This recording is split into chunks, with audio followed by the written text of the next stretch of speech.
Kindle Fire HD.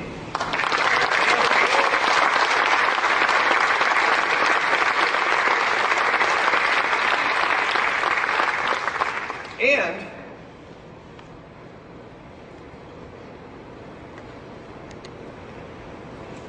we decided to go big.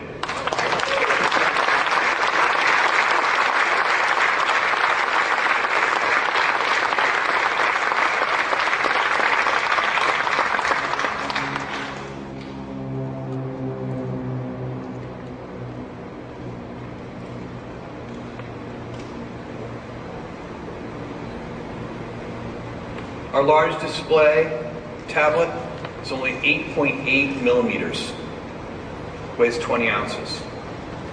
Gorgeous 8.9-inch display, 254 pixels per inch, in-plane switching technology.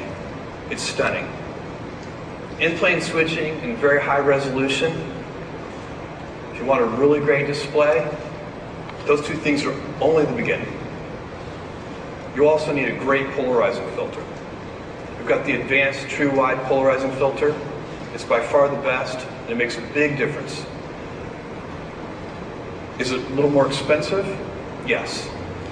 Is it worth it? Absolutely. How about glare? How are you going to put the touch surface on top of the display? That makes a big difference. The typical way is to just layer it on, creates a tiny little air gap, twice as many opportunities for reflections. We didn't go that way.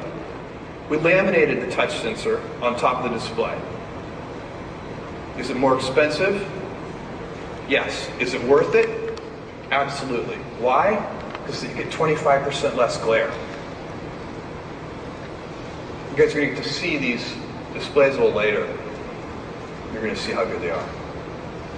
So, can an HD tablet stop with an HD display?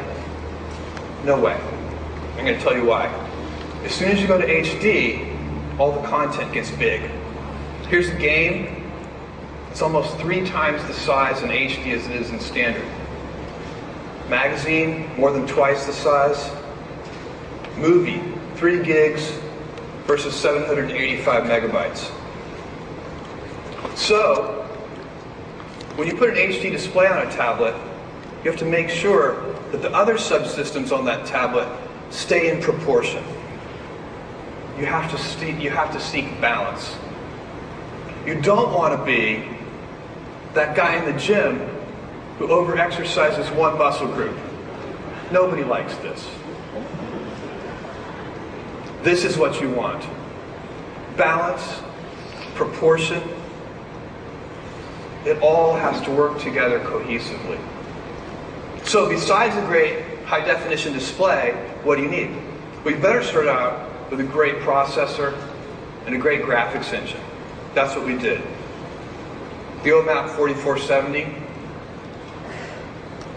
12 billion floating point operations per second. That's 50% more than the Tegra 3.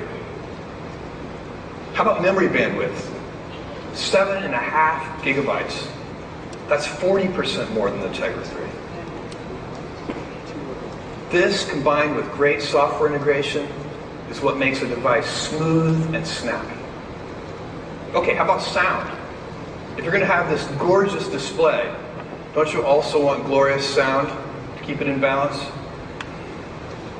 Well, here's the standard today. 1 speaker, mono sound. We thought we could do a little bit better. Put in dual stereo speakers. Is it harder? You bet. You've got to package them in there. It increases your bill of materials. We also added Dolby Digital Plus. This is the first tablet to ever have Dolby Digital Plus. It's the same sound that Dolby puts in high-end home theater systems. It makes a huge difference.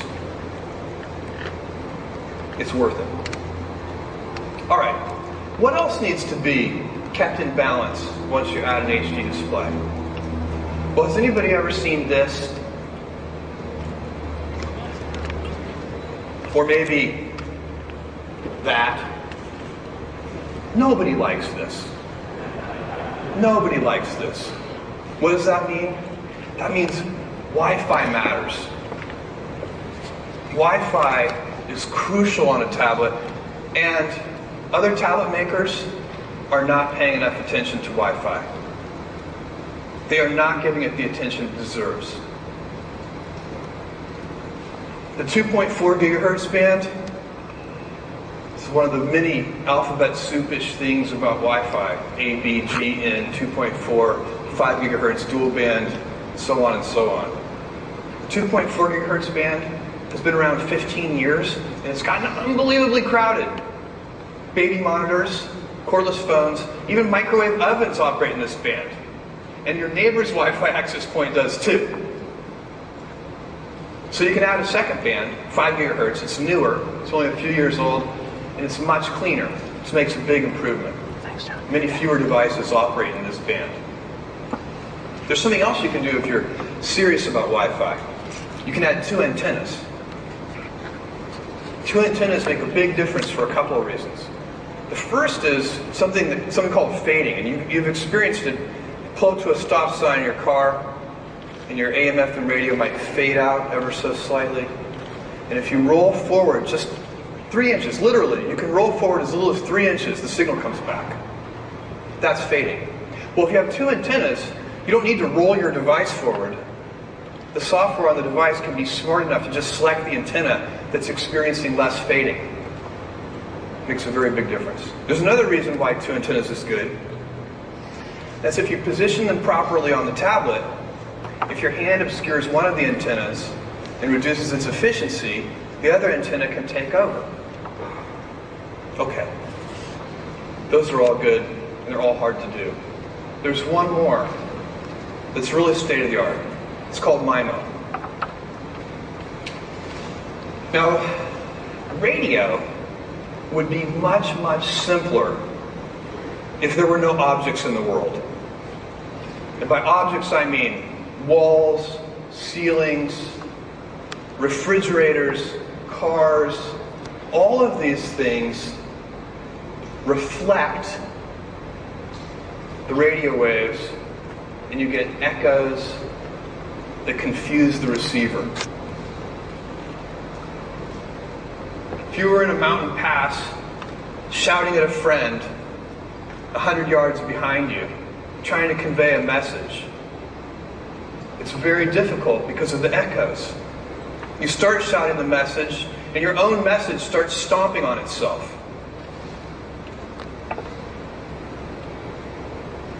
Well, what MIMO does, with enough computational horsepower, and it takes a lot, you can turn the echoes upside down and turn them from a cacophony, from a disadvantage, into an opportunity. The way it works is, with MIMO, you treat the echoes as a second chance to hear the signal. You hear it once, and then you hear the echo, and then you hear the next echo, and the next echo, and each time you hear the echo, you get a chance to untangle that encoded communication. This was actually figured out in principle a couple decades ago, but it was impossible because it requires ridiculously large amounts of computation to do. In fact, it's still so computationally intensive that it can only be done in silicon. You have to do it in hardware. And today, only a small number of high-end laptops incorporate MIMO technology. Or I should say, until today. Because Kindle Fire HD is the first tablet ever to incorporate MIMO. It's got dual band, the 2.4 and the 5 gigahertz, 2 antennas, and MIMO. Let's see how it stacks up to the competition.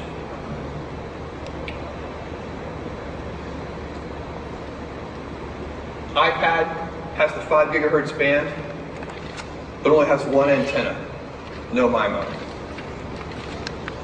Nexus 7 doesn't even have the 5 gigahertz band. What is the result of this for users? Kindle Fire HD has 41% faster Wi-Fi than the latest iPad, 54% faster than Nexus 7. If you're going to have big HD content, this is important, because nobody likes looking at this. Okay. There's another thing you got to keep in balance on your HD tablet, and that's local storage. Super important. And the question we asked ourselves is, what's the right amount of local storage for an HD tablet? Keep in mind that the operating system takes up at least 2 gigabytes of whatever local storage you have, sometimes more. So you're not really starting with 8 gigabytes. You're starting with 6 gigabytes or less,